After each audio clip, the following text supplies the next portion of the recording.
fuerza. Venezuela amanece en unidad, porque la fuerza es la unión. La fuerza es la unión. La fuerza es la unión, te digo. Venga toda Venezuela a organizarse. La fuerza es la unión. La fuerza es la unión. Y a poner tu granito de arena. Dale por Venezuela. Actívate. En la unión está la fuerza. Por eso te digo que la fuerza es la unión. Muy buenos días. Bienvenidos todos a este su espacio. La Fuerza es la Unión, una tribuna abierta de la sociedad democrática venezolana para compartir con todos ustedes, más allá de cualquier distingo puntual, partidista o ideológico, la angustia, la preocupación, la justa indignación por lo que ocurre en nuestro país y también la certeza, la confianza, la esperanza de que trabajando juntos, de que remando unidos en la misma dirección, seremos capaces de construir la Venezuela de trabajo y de respeto, la Venezuela con alimentos y con medicinas, la Venezuela con democracia y con libertad, que todos necesitamos y que ciertamente todos merecemos. Las noticias más relevantes de esta madrugada del lunes 27 de julio, por supuesto, están referidos a la emergencia sanitaria. Nos reporta la gente de Efecto Cocuyo. En la nueva semana de flexibilización que comienza este lunes 27 de julio, Caracas y 6 estados se mantendrán en el nivel 1 con la extensión de la llamada cuarentena radical, mientras que 9 estados tendrán flexibilización parcial y 8 estarán en lo que llaman el régimen flexibilización ampliada. Esa es la información que nos da la gente de, repito, Efecto Cocuyo, haciéndose eco de la información que en el día de ayer dieron los voceros oficiales, la señora Delcy Rodríguez y el señor Nicolás Maduro. La situación es compleja, más de 15.000 contagios, hay una muy ruda situación sobre todo de nuestro recurso humano en el área de salud. Hay ya 30 fallecidos entre personal médico, enfermeras y personal paramédico. El gobierno solamente reconoce 10 de estos 30 fallecimientos. La situación es muy ruda, repito. Y en medio de este drama sanitario no podemos dejar de advertir la situación, digamos, de violencia básica que existe en el país a partir de la crisis de los servicios y del colapso en el suministro de insumos básicos para la vida de la población, como es el tema de la gasolina. Como suele pasar, no es una crítica, es simplemente un hecho, los medios de comunicación que se pretenden nacionales, en realidad son medios caraqueños, y la realidad que reflejan esencialmente en buena medida es la realidad de Caracas. En Caracas hay una supuesta, comillas, normalidad en el tema del suministro de combustible, normalidad dentro del desastre, en medio de la anormalidad en que vivimos. Sin embargo, la situación en el interior del país es muchísimo peor. En este fin de semana tuvimos reporte de una situación trágica, muy trágica, ocurrida en el estado de Anzoátegui, concretamente en Aragua de Barcelona. Uno de los titulares de esta madrugada, concretamente de la gente de Efecto Cocuyo también, y el Pitazo también lo reporta de esa manera. Hay 4 efectivos de la Guardia Nacional detenidos y 2 civiles por la situación ocurrida en Aragua de Barcelona. Allí hubo al principio versiones muy confusas, luego hubo una versión absolutamente escandalosa de un supuesto comunicado oficial que pretendía convertir lo que era a todas luces una agresión contra civiles desarmados en un supuesto acto en defensa propia. Sin embargo, llegaron fiscales del Ministerio Público especialmente designados, y se produjo una investigación que al parecer puso las cosas en claro. Desde Aragua de Barcelona, en vivo, directo, vía telefónica, tenemos a Freddy Guzmán. Freddy Guzmán es un habitante de Aragua de Barcelona, nacido en Aragua de Barcelona, vivió en otras partes del país, regresó a Aragua de Barcelona desde hace más de 20 años, y nos puede dar fe exactamente de qué fue lo que ocurrió allá. Freddy, muchísimas gracias por atender nuestra llamada madrugadora. Como habitante de Aragua de Barcelona, por favor, refiérenos qué fue lo que ocurrió y cuál es la situación para este momento. Te escuchamos. Ok, buenos días, ¿cómo están? Lo que ocurrió, bueno, exactamente lo que ocurrió es muy difícil saberlo. Hubo una situación irregular porque se intentó poner gasolina a un grupo de ciudadanos, con algunos carros oficiales, no, de empresas de producción socialista y algunos carros particulares. La gente estaba haciendo cola desde hace muchos días esperando la gasolina y no lo permitió, pues. Y después vino un contingente de la Guardia Nacional comandada por su comandante y hubo protestas, hubo piedras, hubo palos, y hubo disparos, y hubo un muerto y hubo un herido. El muerto es el amigo Carlos Enrique Chaparro y el herido es el amigo Cristóbal Ruiz. Dos personas muy apreciadas de la comunidad. Una de ellas vive en el sector donde está la bomba de gasolina, que es la estación de servicio Buenos Aires, que está sobre la Troncal 13 y en la parte noroeste del pueblo, en la salida hacia los llanos, hacia Zaraza, Valle de la Paz, por la carretera. Y como tú dijiste muy claro al principio, Chugo, hubo informaciones aparentemente oficiales muy fuertes que desdibujaban la realidad de los hechos, y eso provocó un desasosiego y una gran preocupación dentro de la población. Ahorita nuestra población está dolida, está triste, pero está molesta, está bastante molesta, porque esto hasta los mismos dirigentes de los partidos que apoyan el gobierno actual han expresado muy fuerte con relación a la actitud y al comportamiento de ese componente de nuestra Fuerza Armada, que es la Guardia Nacional, en diferentes situaciones y básicamente relacionado con la gasolina. Entonces eso es algo como, no que se veía venir, como escribía alguien ayer, pero que sí no era normal que sucediera, que una persona se sintiera con tanto poder y actuara tan a discreción y no tuviera ningún tipo de instrucciones para que actuara de una manera diferente. Y como tú ves, estas consecuencias las estamos pagando. El pueblo muy triste, el pueblo. Vamos a acompañar hoy al sepelio del amigo Carlos Enrique Chaparro, al que llamábamos cordialmente Lalo, y estamos muy pendientes de la evolución, que hasta ahora es bastante positiva, de nuestro amigo Cristóbal Ruiz, a quien conocemos cariñosamente como Coquero. Estamos conversando con el señor Freddy Guzmán. Freddy Guzmán es un dirigente social y también es una persona con responsabilidades importantes allá en Aragua de Barcelona, nativo de Aragua de Barcelona. Freddy, tengo entendido por otros reportes que hemos recibido que sobre el capitán Borregales, que es la persona a propósito de la cual hay mayor conjunto de señalamientos, pesa desde hace bastante tiempo numerosas quejas por su conducta, sobre todo en relación con el tema del expendio de la gasolina, y que esas quejas, por cierto, no provendrían de un solo sector, sino incluso dos emisoras comunitarias de la zona y voceros vinculados a partidos oficialistas se habrían hecho eco de quejas similares. ¿Eso es correcto? ¿Esos antecedentes son correctos?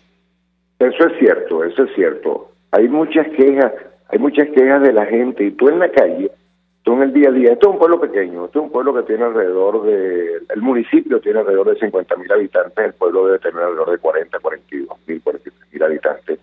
Entonces aquí nos conocemos todos, y aquí tú estás en la calle y alguien te comenta en el día a día, te comenta esto, te comenta lo otro, donde nos reunimos, donde nos encontramos en estos momentos en las colas para abastecernos de alimentos y en las colas para comprar las medicinas. Entonces, sí, tú oyes los comentarios y hasta en la misma radio comunitaria, tú oyes las quejas de las personas, quejándose de la actitud del ciudadano en cuestión en relación, por eso, al trato, ¿vale? Yo te decía, el trato de él hacia, como autoridad hacia nosotros, no era el trato que es debido, de respeto, que tiene que tener hacia nosotros, pues, Podemos estar en algún muy bien. momento determinado violando alguna norma, pero la forma como tú reprimes la violación de las normas, y más, que algunas veces sin ninguna razón. Entonces no es la actitud, no debe ser la actitud de ese tipo de autoridades, y eso el pueblo sí se ha quejado, y se ha quejado desde hace bastante tiempo. Freddy, como todo hay que decirlo, lo malo y lo bueno, tengo entendido que hubo un momento de crispación muy grande cuando circula ese supuesto comunicado de la Guardia Nacional, dando una versión completamente distinta a los hechos y tratando de presentar a las víctimas como victimarios, como supuestos agresores y como líder negativo, entre comillas, casi que como Pran a el ciudadano afectado, a la víctima, al fallecido. Pero tengo entendido que hubo un cambio importante en el momento en que llegan los fiscales designados desde Caracas. ¿Eso es correcto? ¿La conducta de estos fiscales ha sido acorde a la verdad de los hechos? Déjame hacerte una acotación. Ellos, el comunicado, yo lo leí a través de las redes, no sé decir si es un comunicado, pero venía de unas autoridades que con los nuevos nombres que le dan a estos grupos, Revi, Sodi, etcétera, y nombraban algunos generales, si era muy fuerte y muy distinta a la realidad. Porque como te digo, en el pueblo pequeño yo tengo personas que estuvieron cerca, que me contaron sus versiones, y entonces cuando todo el pueblo estaba hablando la misma, era como unísono el cuento sobre lo que sucedió, o el relato para ser más preciso de lo que sucedió, y de golpe te encuentras tú que a las menos de 2 horas de suceder los hechos hay una comunicación donde te dice algo completamente chocante, era chocante, por no entrar en muchos detalles, y además son personas muy susceptibles, esas personas, esos generales, son personas muy susceptibles y uno tiene que tratarlas con mucha mano, con guantes de seda, porque te aplican las leyes y te reprimen, y tú sabes muy bien cómo actúan. Pero ellos no nombraron a ninguna de las víctimas la nombraron como Pranel, sino a otra persona que realmente de gasolina, sobre todo aquí en el estado de Anzoátegui, que me imagino que es a nivel nacional, y he leído en varios sitios, se forman de las personas que viven alrededor de esas estaciones de servicio. Hay una forma de ganarse la vida, pero la situación está muy difícil. Entonces ellos te guardan el cupo, a veces me imagino que consiguen con amigos que los bomberos les den gasolina y la venden, te guardan los puestos para que tú hagas menos cola, o te paran un carro de ellos, cuando tú llegas te lo cambian. Pero también hay lo otro, que las autoridades descaradamente, y eso no sucede solo aquí, sucede en todo el estado, porque yo me comunico, como tú has dicho, yo tengo funciones, yo soy dirigente político de un partido y me comunico con todos mis compañeros y mis amigos, mis hermanos de todo el municipio y de todo el país. Entonces hay una actitud de las autoridades donde favorecen a personas, y vamos a suponer que las favorezcan porque son amigos, pero eso es muy chocante que tú estés allí 4 o 5 días, 3 días, 2 días, un día haciendo cola y venga alguien, no haga cola y ponga gasolina. Entonces eso, y si te incomoda, entonces no, te sacan de la cola y no te expenden la gasolina. Entonces es difícil. Para hoy está previsto entonces el sepelio del señor Chaparro, ¿no? El Lalo. Sí, para hoy en la mañana, a las 10 de la mañana. Bueno, reciba de verdad, tanto que el hecho mira, a mí se me olvidó, discúlpame, Chugo. ¿No? Sí, el hecho que la comunicación de la Fiscalía y la comunicación de un organismo que creo que es lo que llamamos ICPC, debe ser algo, el organismo regional, el REVIP, donde, que por cierto me llama la atención que el del REVIP y de la Fiscalía hablan detenidos por homicidio, no dicen por supuesto homicidio, que es el caso Exacto. que yo utilizaría. Eso calmó un poco las cosas. Pero igual el pueblo anda, para que no te cree, ¿vale? No cree. Yo estoy convencido de que se va a hacer justicia. Yo tengo fe de que esto fue tan evidente el hecho y tan bochornoso que no queda otra alternativa que hacer cumplir la ley.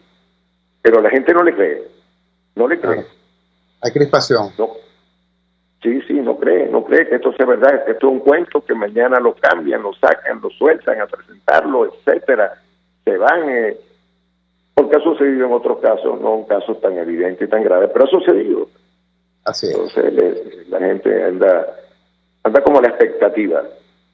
Freddy, queremos agradecerte vivamente que nos hayas regalado estos minutos desde allá, desde Aragua de Barcelona, para informarnos sobre las circunstancias concretas y los antecedentes reales de esta terrible situación que cobró la vida de un habitante de esa población y colocó en severo riesgo la vida del otro. Estaremos muy pendientes sobre los desarrollos de esta situación y sobre todo de lo que ocurra hoy en el marco del sepelio del señor Chaparro. Muy buenos días, Freddy. Gracias. Muy buenos días. Hasta luego, Chugo. Muy amable. Guzmán, habitante de Aragua de Barcelona. Él ciertamente es dirigente de Voluntad Popular en la zona. Él es vecino de muchísimos años del lugar. Independientemente de su militancia política, pudieron escuchar la forma reposada y objetiva como Freddy describió los hechos y cómo valoró las actuaciones de los distintos funcionarios y cuerpos que tienen que ver con esta muy lamentable situación. En resumen, habían unos vecinos haciendo una cola de días haciendo cola para recibir combustible.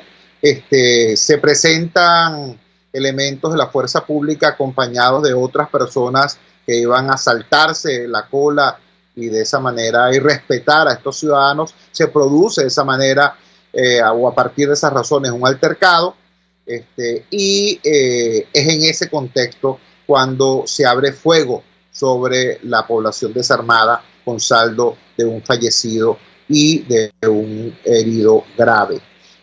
La persona señalada, el capitán Borregales, tiene estos señalamientos previos, estas denuncias previas de la que nos hacía referencia el señor Guzmán sobre situaciones y manejos referidos precisamente al tema de la gasolina. 4 guardias nacionales detenidos, entre ellos por supuesto el señor capitán Borregales, 2 civiles también en esta situación y una población incrédula.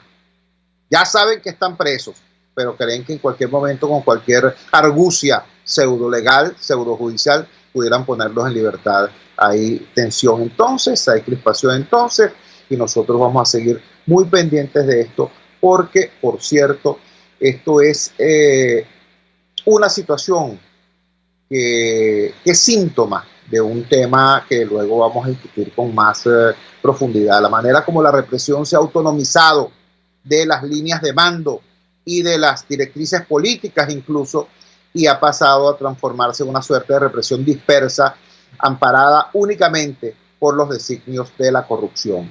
Muy atentos con esto. Vamos a la siguiente pausa comercial y ya regresamos con muchísimo más de La Fuerza. La Fuerza es la unión. Usted escucha Unidad, La Fuerza es la unión, con Chuo Torrealba por RCR 750 AM. Sintonícenos a través de Periscope, @RCR750, la radio que se ve. En RCR somos vanguardia. Toda la programación de tu RCR también la puedes seguir a través de la internet. Audio y video en tiempo real. Noticias y mucho más. No te pierdas ni un segundo de nuestra programación. No hay excusa ni cadena que valga para que dejes de escucharnos. Ingresa a rcr.tv, la radio que se ve. A mitad de tarde, disfrute de una amena tertulia, acompañada del análisis preciso del acontecer nacional e internacional. La Linterna, con Diego Bautista Urbaneta. Relájese al son de buena música, participe y forme parte de este espacio. La Linterna, de lunes a viernes, a partir de las 2 de la tarde, por RCR 750 AM. Ellos sí que no saben nada. Y así nos va. El espacio donde se tocan los temas más candentes de interés político y nacional. Y así nos va. En este programa, la picardía y el humor inteligente son los protagonistas. Pura cabilla. Lara y Hernández descosen y revelan los secretos más oscuros del acontecer político. Y así nos va, de lunes a viernes a las 4 de la tarde, por RCR 750 AM. Opinión, ideas en debate. Usted escucha a Chuo Torrealba en Unidad. La fuerza es la unión, por RCR.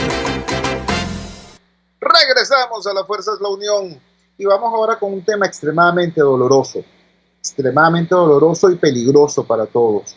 Les refiero a una situación terrible que ocurrió en Guayaquil, Ecuador, cuando en medio de un brote terrible de COVID-19, hubo retrasos con la llegada de material. Cuando llegaron los respiradores, no había que los operara. Porque los médicos, los técnicos que debían operar esos recursos, esos insumos, que habían fallecido por la enfermedad. Cuando cae la primera línea de defensa, entonces ¿quién queda para atender al resto? Esa es la situación que tenemos hoy. Nos dice la gente de Efecto Cocuyo: hasta el sábado 25 de julio han fallecido 30 miembros del personal de salud en Venezuela víctimas del coronavirus. De esa cifra, la administración de Nicolás Maduro solo ha reconocido el fallecimiento de 10 de los trabajadores de la salud.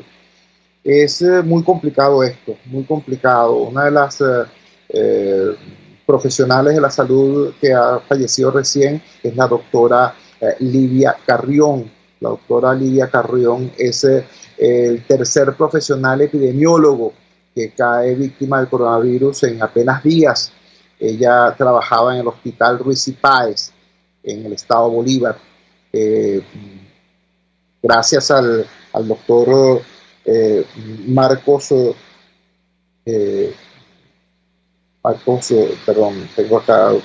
Marcos Lima Martínez, pudimos ver una fotografía de la doctora Livia atendiendo esforzadamente, abnegadamente a sus pacientes, pero ya podías ver en la misma gráfica, como nos lo destacó el doctor Marcos Lima Martínez, como esta profesional no tenía careta protectora, no tenía mascarilla N95 quirúrgica, no tenía bata de seguridad, es decir, trabajando sin aquellos implementos necesarios para preservar su bioseguridad y su ejercicio seguro del acto médico. Tenemos en línea precisamente a su colega, al doctor Marcos Lima Martínez, quien ya en ocasiones anteriores desde el estado Bolívar, nos ha orientado sobre el desarrollo de la crisis de los servicios sanitarios en la región. Doctor Marcos Lima, muy buenos días, gracias por atender nuestra llamada madrugadora. ¿En qué circunstancias se da el fallecimiento de la doctora Livia Carrión? Muy buenos días, le escuchamos. Muy buenos días, Chuo. Un placer saludarte y un placer poder compartir contigo y con toda tu audiencia a esta hora. El fallecimiento de la doctora Livia Carrión ocurrió hace 2 días en el Hospital Universitario Ruiz y Páez. Como bien has comentado, la doctora Livia se desempeñaba como la epidemióloga del hospital. Ella cae enferma, Chuo, para poner en contexto a toda tu audiencia. Ella cae enferma hace aproximadamente 2 semanas. Ella, es importante que las personas sepan que era como epidemióloga del hospital, tenía la inmensa responsabilidad de hacer, en parte junto con otro equipo, la toma de muestra de pacientes sospechosos con COVID-19.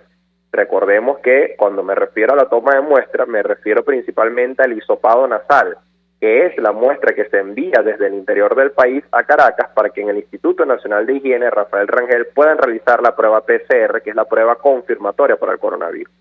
Como se puede observar en la imagen que estuvo corriendo a través de redes sociales, pues evidencia a la doctora Livia realizando su trabajo básicamente con una mascarilla quirúrgica, que la mascarilla quirúrgica sabemos que solamente ofrece un índice de protección del 45% nada más, y que, como bien ha señalado, no cargaba lentes, no cargaba el face shield o careta protectora, no cargaba la bata quirúrgica, no cargaba gorro, es decir, estaba verdaderamente en una situación de exposición.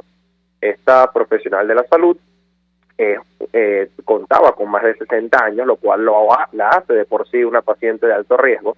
Y cuando ella cae enferma, Chujo, fíjate, comienza con síntomas respiratorios, rápidamente inicia con dificultad para respirar, y todas las pruebas rápidas que se le practicaron, Chugo, todas absolutamente dieron negativas, lo cual también nos permite hacer énfasis en otro factor que también hemos criticado duramente por parte del gobierno, que es la realización de pruebas rápidas de dudosa procedencia y de dudosa calidad también.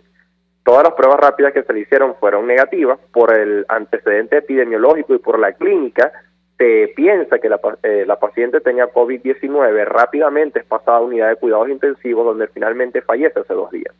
Pero lo que nos parece a nosotros aún mucho más criticable es que hasta el momento en los partes, en los informes, que son informes a mi parecer bastante exiguos, y no solamente a mi parecer, sino de la sociedad médica en general, que se emiten todas las noches a través de los medios del Estado, todavía no se ha contabilizado el fallecimiento, la defunción de la doctora Lidia Carrión como una defunción asociada a COVID-19. ¿Eso por qué ocurre? Eso ocurre porque solamente se están contabilizando como fallecidos aquellos pacientes que fallecen y cuya prueba PCR da positivo. Pero en otros países, como por ejemplo España, Italia y también incluso Estados Unidos, que están criticados por el gobierno, pues pacientes que tengan características clínicas y epidemiológicas que no lleven a dudar de que se trata de COVID-19, sus estadísticas reflejan que esas personas murieron por COVID-19. Estamos conversando con el doctor Marcos Lima Martínez, un joven profesional de la medicina, una persona, por cierto, muy respetada por sus colegas y por sus pacientes en el Estado Bolívar, y cuya voz nos ha servido de referente para ubicarnos en cuál es la situación de los sistemas de salud, del servicio de salud en el Estado Bolívar. Doctor Marcos, los habitantes del centro del país quizás no comprendan lo complejo de movilizarse en el Estado Bolívar, ¿no? Aquí en Caracas vivimos apeñuscados, unos encima de otros. En Bolívar las extensiones son inmensas. Un paciente que esté en Upata y que necesite ir al Hospital Ruiz y Páez, eso es un viaje de horas, como que si fuera de un rincón a otro de Venezuela. ¿Cuál es la situación hoy en el Estado Bolívar con el tema de la frontera, con el tema de la zona minera, para enfrentar el COVID-19? ¿Cuáles tienen los recursos necesarios? ¿Está fluyendo esos recursos? ¿Está fluyendo la información? ¿Cuál es la situación? Lo primero que hay que destacar, Chugo, en base a tu pregunta, que considero bastante pertinente e importante además, es que el Estado Bolívar es un estado que ya venía siendo azotado por epidemias. Es importante que las personas sepan que el Estado Bolívar es el estado con el mayor número de casos de paludismo, con el mayor número de casos de sarampión y con el mayor número de casos de difteria de todo el continente americano. Es decir, la epidemia de COVID-19 llega en un estado que ya estaba siendo azotado por epidemias, y que esas epidemias tienen incluso muchas de ellas una tasa de letalidad incluso mucho más alta que el COVID-19. En el Estado Bolívar tenemos problemas, no de ahorita, desde hace varios meses, inclusive desde el año pasado, para la movilización interna bastante importante. Ya tenemos un suministro de combustible bastante limitado. De hecho, aquí en Caracas puedo observar que ustedes no tienen mayor dificultad en la actualidad para el suministro de combustible. Nosotros en el Estado Bolívar tenemos inclusive una semana de cuarentena radical donde solamente se surte en sectores priorizados, una semana de flexibilidad donde solamente se surte interdiario, lunes, miércoles, viernes y domingo por número de placas. Pero por ejemplo, en esta semana, donde ayer el señor Maduro dijo que se iría Bolívar también a cuarentena radical, pues entonces tampoco se va a surtir esta semana, con lo cual las personas tendrían ya hasta 15 días sin suministro de combustible. Eso trae como consecuencia, por ejemplo, que una persona de Upata, que una persona de Santa Elena de Guairén, que una persona del Callao, que una persona de Tumeremo, tenga muchísima dificultad para poder movilizarse a Puerto Ordaz o a Ciudad Bolívar, que son tal vez los centros urbanos donde hay mayor posibilidad en cuanto a estructura hospitalaria para poder recibir una atención médica de calidad. Eso, por supuesto, trae otra dificultad más. Por ejemplo, pacientes de municipios fronterizos, como por ejemplo Santa Elena de Guairén, el Callao, donde hay una alta actividad minera, Prácticamente toda la semana nosotros estamos recibiendo reportes por parte de nuestros propios pacientes que nos dicen que el número de casos de neumonía ya en esos municipios había estado increciendo, así como también la mortalidad por esta causa. Pero, por supuesto, por las dificultades de movilización, muchas veces esos pacientes quedan sin ser diagnosticados, quedan sin ser realizadas pruebas que permitan dilucidar si esa neumonía es una consecuencia del COVID-19 o si es una neumonía bacteriana, una neumonía por alguna otra causa. Doctor, le agradecemos inmensamente que nos haya regalado estos minutos y que nos ponga al tanto de cuáles fueron las circunstancias dolorosas que marcaron el fallecimiento de la doctora Lidia Carrión y de qué manera eso ocurre en un estado donde la epidemia, la pandemia de COVID-19 viene a agregarse a otras 3 epidemias que ya estaban azotando, incluso con mayor letalidad, a la comunidad bolivarense. Muchísimas gracias. Y si me permites, por lo menos un último minuto, Chugo, y lo que a nosotros como personal médico, como gremio, lo que nos genera más indignación es que precisamente ese día que fallece la doctora Lidia, que colocamos en nuestras redes sociales la triste noticia de la defunción de la doctora, la cuenta oficial del Instituto de Salud Pública del Estado Bolívar, que se supone que debería ser el garante de la salud para todos los ciudadanos en el Estado Bolívar, nos contesta de manera unipersonal que para poder exigir equipo de protección personal hay que ir al hospital a trabajar porque el equipo está plenamente dotado.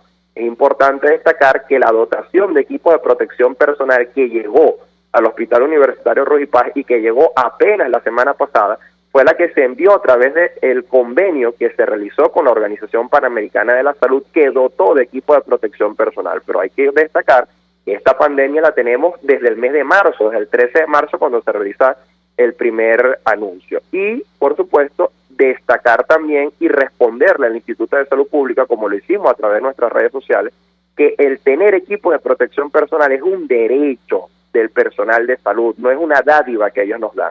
Es importante que eso quede claro, Chugo. No, absolutamente. Yo vi con sorpresa el tono, disculpe la expresión, doctor, pero el tono retrechero utilizado por el Instituto de Salud Pública de Bolívar, cuando en vez de estar dando disculpas porque el personal de salud no disponga de estos elementos de bioseguridad, están diciendo cosas que prácticamente al contrastar con la realidad se cae evidente como falso lo que planteaban. Pero bueno, vamos a seguir insistiendo en que nuestros médicos no necesitan solamente reconocimiento, no necesitan aplausos como planteaba uno de los voceros del régimen. Necesitan insumos, necesitan instrumentos de bioseguridad, necesitan los recursos necesarios para prestar su excelente servicio y preservar su vida, porque si no es así, entonces nos quedamos en la primera línea de defensa. Un gran abrazo, Marcos. Buenos días. Un gran abrazo, Cho. Cuídate mucho.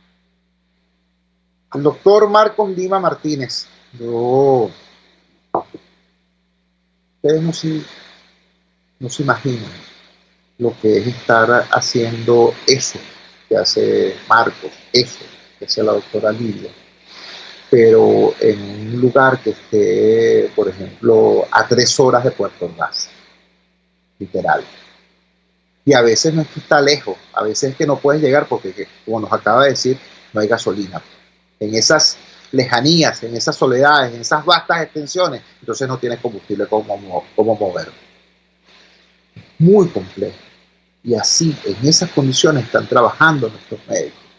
Y en esas condiciones, disculpen la expresión, en esas condiciones están muriendo. Vamos a la siguiente pausa comercial y ya regresamos con muchísimo más de la fuerza. La fuerza es la unión. Les estamos presentando Unidad. La fuerza es la unión. Solo por RCR 750 AM. Puedes seguirnos en nuestras redes sociales. En Twitter, @RCR750. La radio que se ve. Pluralidad contigo. Respeto contigo. Responsabilidad contigo. Libertad contigo. Estamos contigo y punto. de lunes a viernes a la 1 de la tarde. Contigo, solo por RCR 750 AM, porque lo bueno une. En RCR somos vanguardia. Toda la programación de tu RCR también la puedes seguir a través de la internet. Audio y video en tiempo real. Noticias y mucho más. No te pierdas ni un segundo de nuestra programación. No hay excusa ni cadena que valga para que dejes de escucharnos. Ingresa a rcr.tv, la radio que se ve.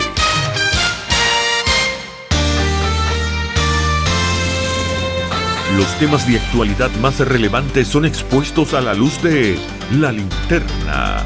Diego Bautista Urbaneja le invita a formar parte de este ameno espacio de charla y análisis con una buena taza de café y al son de buena música. La Linterna, de lunes a viernes, a partir de las 2 de la tarde, por RCR 750 AM.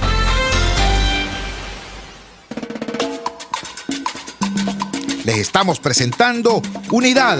La fuerza es la unión. Solo por RCR 750 AM. Regresamos a La Fuerza es la Unión y ahora vamos a tocar otro tema que está estrechamente relacionado con el tema de salud en el marco de la emergencia humanitaria compleja que vive Venezuela, no desde que llegó el COVID, no desde el 13 de marzo, sino desde hace más de 4 años. En ese marco, uno de los problemas más graves que hemos enfrentado como país, como sociedad, es el drama alimentario. Los venezolanos hemos tenido que luchar mucho en ese sentido porque desgraciadamente incluso los organismos internacionales que tenían que hacer seguimiento de esta situación estaban intoxicados por información falsa que suministraban las autoridades venezolanas. El caso es paradójico.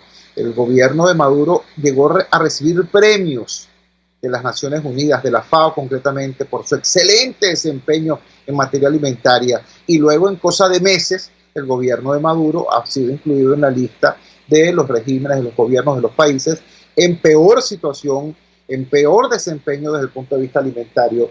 De hecho, según el reporte global de crisis alimentaria 2020, Venezuela se encuentra en el 4º lugar de las 10 peores crisis alimentarias del mundo, solo superada por Yemen, la República Democrática del Congo y Afganistán, y nos coloca en una situación mucho peor que Etiopía, Sudán, Siria, Nigeria y Haití. Imagínense ustedes. En ese contexto se plantea la posibilidad de que ingrese al país el Programa Mundial de Alimentos de las Naciones Unidas, que sería una opción importantísima para asistir, para brindar auxilio en medio de esta situación extremadamente compleja que vivimos.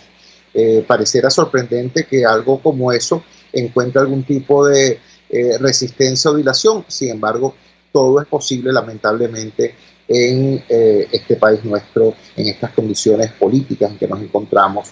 Por eso tenemos en línea a un destacado defensor de derechos humanos, a Feliciano Reina, director y fundador de Acción Solidaria, y una de las personas que con mayor énfasis ha estado explicando, exponiendo la importancia de que entre al país el Programa Mundial de Alimentos de las Naciones Unidas. Feliciano, gracias por atender nuestra llamada madrugadora. Por favor, comparte con la audiencia de Radio Caracas Radio cuál es el sentido, la importancia, la trascendencia de que entre el Programa Mundial de Alimentos a nuestro país. Te escuchamos. Muchas gracias, Chuo. Sí, efectivamente, como incluso lo recomienda la Alta Comisionada de Derechos Humanos en su informe del 2 de julio, y luego además de haber tenido personal aquí en el terreno, de tenerlo todavía y que ha estado analizando la situación respecto de derechos económicos y sociales, y ahora este llamado que hace el Foro Interreligioso y Social de Venezuela, también de la entrada del Programa Mundial de Alimentos, igual que venimos haciendo nosotros. La verdad es que es vital, Chuo, ese acceso al Programa Mundial de Alimentos, que es la gran agencia del sistema de Naciones Unidas con capacidades, no solo, por ejemplo, para poder implementar junto con el Estado, esto no se hace aislado de ninguna manera, programas de alimentación escolar, aunque sabiendo que en el en el marco de lo del coronavirus, pues hay toda una situación de no asistencia a la escuela como espacio físico, pero sí se puede implementar programas de alimentación para niños, para adolescentes, sino que además tiene la posibilidad, por ejemplo, de apoyar, y como digo, esto en coordinación con el Estado y con otros actores, a pequeños y medianos productores, tiene las posibilidades de coordinar con las empresas más grandes de alimentos, con otros sectores también, por ejemplo, sindical, que trabaje en esa área, tiene la posibilidad de ayudar a implementar lo que se llaman programas de transferencia de efectivo, porque si tú puedes movilizar de nuevo la posibilidad de la producción y además también con la capacidad logística que puede traer el Programa Mundial de Alimentos, poner a funcionar nuevamente bien, adecuadamente la cadena de comercialización y de distribución de alimentos, entonces esos programas de transferencia de dinero directo a las familias pueden permitir que tú vayas al abasto de tu espacio, de tu localidad, a comprar alimentos y después también entonces cumplir con esas medidas de confinamiento que se están planteando como las que más pueden ayudar, junto con la mascarilla y la distancia física, a prevenir vamos a decir, contraer el coronavirus. Entonces, es un apoyo de una agencia de muchísimas capacidades, como digo, incluyendo la logística que es tan necesaria, que puede permitir trabajar al mismo tiempo en la prevención de la transmisión del coronavirus.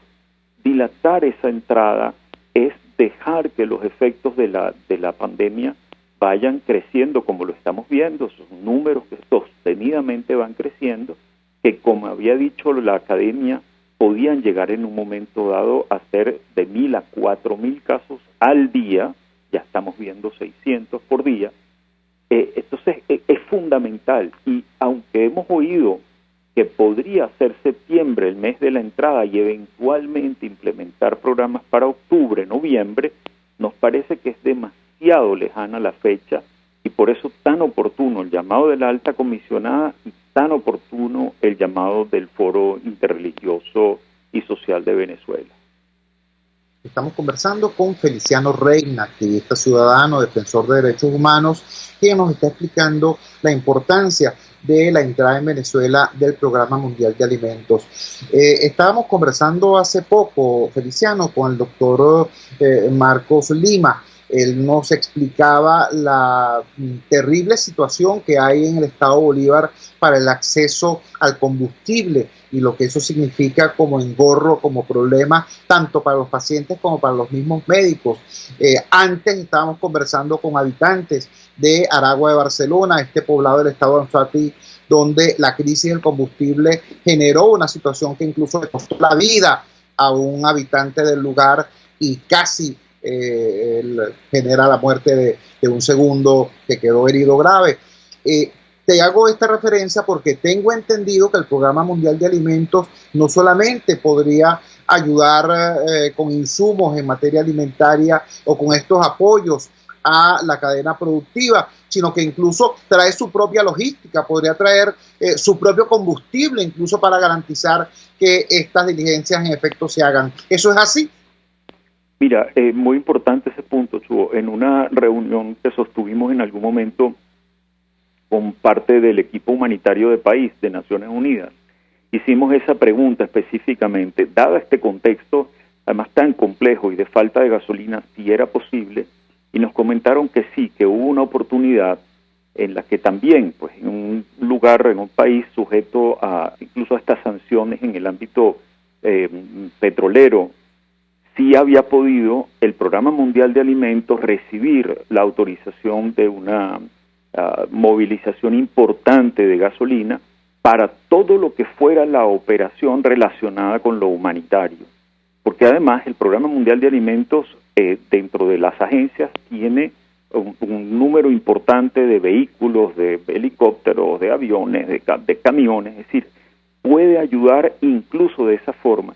Y además hay otra cosa, escuchando al doctor ahora, Chugo, cuando hablabas con él, que hay esa dificultad de movilización y de uso también de un combustible que es limitado. Si es posible generar las condiciones para que las personas tengan alimentos, para que puedan ya no sentir la urgencia, porque además existe, de tener que salir todos los días a buscar alimentos, a procurarse algún medio de vida, sino que efectivamente se les puede ayudar con esa transferencia de efectivo, sobre todo a las más vulnerables, a quedarse en casa. Entonces ya tú puedes también reestructurar, reorganizar cómo es la movilización. Ya no hay aglomeración, ya hay la posibilidad de decir, ok, entonces sí está circulando vehículos, personas que tienen que ir, por ejemplo, a dializarse, que necesitan también transportarse, ya se puede transportar el personal de salud y no hay una congestión, sino que efectivamente se está reorganizando el terreno para que la movilización sea de quienes efectivamente deben hacerlo. El que transporta alimentos, la persona que transporta o los grupos que transportan la bombona de gas, el camión de agua, que además si yo tengo alimentos en casa, entonces si busco agua no es aglomerado tampoco. Es decir, hay una serie de razones, Chuo, incluso para la operación de apoyo a la población en términos de la prevención del coronavirus, que podrían ponerse también en marcha. Y una cosa muy importante que también hemos visto, el Programa Mundial de Alimentos, es que no trabaja solo. Eso hay que verlo. Es decir, no es que llegó una agencia externa y se instaló y sola hizo lo que quería o lo que podía hacer o lo que debe hacer según sus programas. Es su mandato trabajar con la organización en los países en los que se implementan sus programas. Es decir, es coordinación con entes del Estado, es coordinación con sectores de sociedad civil, con organizaciones humanitarias internacionales y nacionales, con gremios, con quienes tengan que ver con la producción de alimentos. Como digo, es la posibilidad de que podamos implementar en este momento tan grave en el que se superpone a la emergencia previa todos los efectos del coronavirus, un programa que ayude realmente a la población, sobre todo a la más vulnerable, incluso en llegar a lugares remotos como por ejemplo donde hay población indígena que está muy aislada en este momento, Chubo. Claro. Finalmente, Feliciano, estamos conversando con Feliciano Reina, director y fundador de Acción Solidaria, activista de la sociedad civil y defensor de derechos humanos. Que tengo que confesar una preocupación muy grande sobre el tema de la urgencia.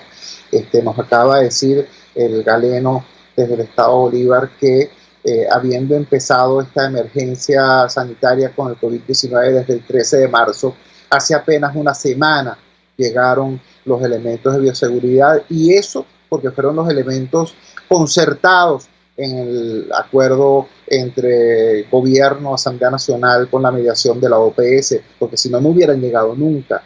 Es decir, esto llega después de 30 médicos muertos, de 30 trabajadores de salud, fallecidos en el combate al COVID-19.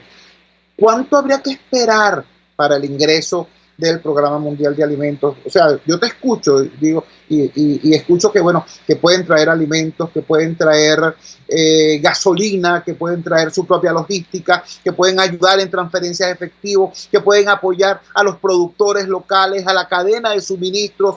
Bueno, ¿quién puede oponerse a eso? ¿Quién puede poner objeción a algo como eso? ¿Cuál es la resistencia, si existe, te pregunto, para algo de tan obvia utilidad? Mira, la verdad es que no la entendemos en este momento, Chubo. Por eso nuestro llamado ha sido que si está previsto que eventualmente puedan entrar, y digo eventualmente porque no tengo yo ninguna razón todavía para estar seguro de que sea así, pero si está previsto de que pueda entrar o que pueda entrar el programa para septiembre y eventualmente, de nuevo otra vez, poner en marcha el programa por ahora de alimentación escolar para octubre, es demasiado tarde. En este momento no debería haber razón alguna para que no se instruya a quien tenga que dar la autorización, y me refiero desde el Ejecutivo, el gobierno del señor Maduro, quien tenga que dar la autorización para la entrada del Programa Mundial de Alimentos, que la dé.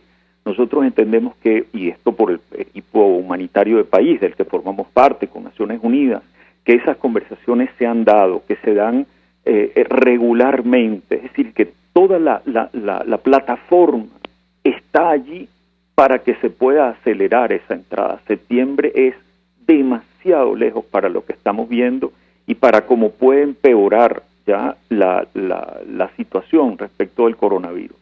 Y como dices, o sea, ahora se hace este acuerdo, entra finalmente después de haber empezado con los confinamientos en el mes de marzo, temprano realmente, entra ahora esta posibilidad de ayuda para todo, vamos a decir, no es para todo además. Recordemos que hay más de 40 hospitales Centinela, que hay una serie de lugares también de salud recibiendo a personas, no solamente las afectadas por coronavirus, también por otras condiciones. Y si el personal de salud está protegido, se puede ir con distintas condiciones y, sin embargo, hay prevención para el personal de salud, hay apoyo para el personal de salud. Entonces, esto que requiere esos acuerdos, es decir, hay unos que se pueden implementar de una vez. En la entrada del Programa Mundial de Alimentos no debería retrasarse. Estos mensajes públicos son muy importantes, esperamos que lleguen a quienes toman esas decisiones, a quienes pueden autorizar esa entrada y que se haga de una vez, Chugo. Esto necesita muchísimo apoyo. La propuesta del Programa de Respuesta Humanitaria del país, que son 760 millones de dólares, apenas ha logrado algo así como 24. Es decir, todavía falta mucho. Esto es realmente urgente, es un llamado y creo que vale la pena, y te agradezco la llamada, Chugo, seguir haciéndolo y ver si esto resuena en quienes hoy, quien puede autorizar es el gobierno del señor Maduro, puede darse desde sus áreas de cooperación y esa entrada podría materializarse, yo creo, de manera casi inmediata, en agosto, no tan tarde como septiembre. Feliciano, te agradecemos vivamente que nos hayas dado esta información valiosísima, no solo sobre el tamaño de la crisis, porque es que a veces uno escucha a voceros de distinta procedencia contándonos la crisis como que si nosotros no la estuviéramos viviendo, contándole a la gente el sufrimiento como que si la gente no lo estuviera padeciendo. Tú nos estás dando información valiosísima sobre caminos, fórmulas de solución, recursos para enfrentar esto. Bueno, y con esa información debemos efectivamente ejercer presión ciudadana. Muchísimas gracias, Feliciano. Muy buenos días. Gracias a ti, Chugo. Buenos días. Feliciano Reina, defensor de los derechos humanos, activista de la sociedad civil, planteando no solo la necesidad, sino la urgencia de la entrada en Venezuela del Programa Mundial de Alimentos. ¿Qué significa esto? Esto significa menos gente que morirá de hambre, porque en Venezuela ya está muriendo gente de hambre. En segundo lugar, va a permitir que muchas personas que están debilitadas, su sistema inmunológico está debilitado por la desnutrición, estén en mejor condición para resistir contagios, para evitar contagios. Y en tercer lugar, va a evitar que muchísima gente tenga que salir diariamente a buscar con qué comer, ¿no? Y permitiría entonces que ciertamente estas estrategias de confinamiento y cuarentena puedan ser exitosas, porque hay que decirlo con claridad, la cuarentena es necesaria, el confinamiento es necesario como medida de control epidemiológico, pero tiene que ser socialmente sostenible, y para que sea socialmente sostenible tiene que ser económicamente viable. Dicho de otra manera, hay que financiar el confinamiento. Hay que hacer posible que la familia venezolana en efecto pueda guardar, observar la cuarentena. Si no, es paja televisiva. Y eso no se resuelve conjugando la paja televisiva con alcabalas y con bloqueos. Tú no puedes darle una solución administrativa, policial, militar a un tema que es económico y social. Tenemos a la mano ese recurso importantísimo que es el Programa Mundial de Alimentos. Ojalá que esta explicación que ha dado Feliciano Reina repique y repique duro en las cabezas de quienes pueden tomar estas decisiones. Trabajamos para ustedes en la dirección general de la emisora Jaime Nestares. Al frente de los controles estuvo el valiente César Arteaga. Habló para ustedes su amigo, comunicador popular, activista social, ciudadano en lucha por la democracia y por la libertad, Jesús Chuo Torrealba. Ahora más que nunca, fuerza Venezuela, porque la fuerza es la unión. RCR presentó Unidad, la fuerza es la unión, con Chuo Torrealba, solo por RCR 750 AM.